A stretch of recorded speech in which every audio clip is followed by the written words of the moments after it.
Hello guys, তো আমি অঞ্জনা, তোমরা দেখছো খোলাম কুচি। তো ভাবলাম তোমাদের সাথে আরও একটা ভিডিও শেয়ার করা যাক। আর হ্যাঁ, তোমরা কিন্তু আমার এই ভিডিও ক্লিপ দেখে বুঝতেই পারছো আমি তোমাদের ঘরে কি ভিডিও শেয়ার করতে যাচ্ছি। আর এই কাঠের রান্না শুধু আমার বাড়িতে না, এটা মনে হয় এখন সবার বাড়িতেই কাঠের রান্না শুরু হয়ে গেছে, কারণ এখন গ্যাস পাওয়া যাচ্ছে না।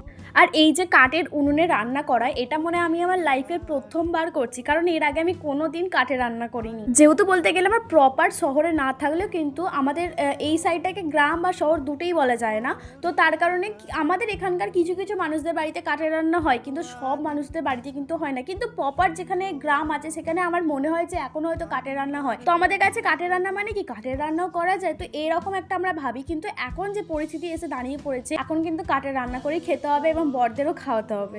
আর আমার যে ভিডিওতে দেখছো যে আমি যেভাবে রান্না করছি, এটা কিন্তু প্রপার কাঠ দিয়েও রান্না করছি না, এটা হলো কাঠের গুঁড়ো। আর এটা সাজিয়েছিল মা, সেটা আমি দেখিনি, তাই তোমাদের ঘরেও দেখাতে পারছি না যে কিভাবে এই কাঠের গুঁড়োটাকে উনুনে সাজিয়েছিল। তো নেক্সট দিন তোমাদের কিন্তু ভিডিওতে আমি দেখাবো। আর তোমাদের একটা কথা বলি, এই যে রান্নাটা আমি করছিলাম, যতক্ষণ ধরেই বলো না কেন, ধোঁয়া তো অনেকটাই চোখে লাগছিল, চোখ জ্বালা কিন্তু করছিল, তারপরেও কিন্তু পচাই আমার সাথে সারাক্ষণ বসে ক্যামেরা অন করে ভিডিও করে গেছে। আর ও শুধু কিন্তু ভিডিও করার জন্য নয়, এটা তো ভিডিও করার জন্য মাংসটা আমি করছিলাম, কিন্তু নেক্সট দিন মানে তার আগের দিন যখন আমি রান্না করছিলাম, তখন কিন্তু সারাক্ষণ ধরে ও বসেছিল, কারণ ও বলছিল যে আগেকার দিনে মায়েরা যেমন রান্না করতো এইগুলো দেখতে ভালো লাগতো।